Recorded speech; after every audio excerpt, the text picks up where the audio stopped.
beautiful soul or beautiful spirit will always appreciate beauty, beauty, and beauty. Holy soul, Holy Spirit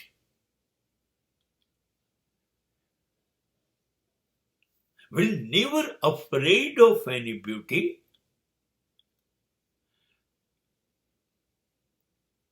જે જાગી ગયો, જેની ચેતના જડ નથી,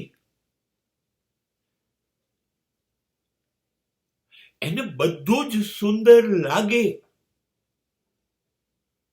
સુંદર ન લાગે તો એનો આત્મા જાગ્યો નથી, પરમાત્મા તરફ ગતિ કરતો નથી, બન્યો નથી ઈશ્વરે.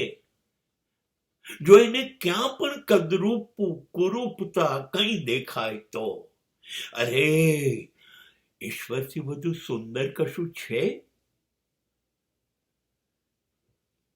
અંતિમ સૌંદર્યનું નામ ઈશ્વર છે, તો એ કેવી રીતે કુરૂપ વસ્તુ બનાવી શકે? એની બનાવેલી બધી જ વસ્તુ સુંદર છે. પછી આકાશ હોય, સૂર્ય ચંદ્ર તારા નક્ષત્ર ગ્રહો હોય, જંગલ હોય, સમુદ્ર હોય, નદી હોય, પર્વતો હોય, પશુ હોય, પક્ષી, સુંદર સુંદર સુંદર. ખાલી મને નથી દેખાતું તો મારી દ્રષ્ટિ સુંદર નથી. અને બધી સુંદરતામાં સૌથી શ્રેષ્ઠ સુંદર સર્જન ઈશ્વરનું એ સ્ત્રી છે. સ્ત્રી છે, સ્ત્રી છે. સ્ત્રીથી વધુ સુંદર કશું ઈશ્વર બનાવી નથી શક્યો. ઈશ્વરનું અદ્ભુત સર્જન સ્ત્રી છે. તો ઈશ્વરના આટલા સુંદર સર્જનમાં મને સુંદરતા ન દેખાય. મને એ સુંદરતા માટે પ્રેમ ના હોય. પ્રેમ જ હોય. ખીલેલું કોઈ પણ પુષ્પ, ગુલાબ, એ તોડી ન લેવાય. એની પાંખડીઓ તોડી નાખવાથી એની સુંદરતાનો નાશ થાય.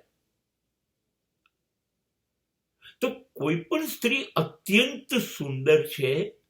એની સુંદરતા જોઈને પરમાત્માને બે હાથે નમસ્કાર કરવા પડે કે હે ઈશ્વર, આટલી અદ્ભુત કૃતિ તે બનાવી. એક વાર પ્રાર્થના કરતા હોય તો એ દિવસે 3 વાર કરવી જોઈએ. અને એક વાત સમજે લો, ઈશ્વરના શ્રેષ્ઠ સૌંદર્યને જોતા જો ડર લાગતો હોય, કંઈક લોચો લાગતો હોય તો સમજી લેજો કચાશ છે તમારામાં ઠાકોર.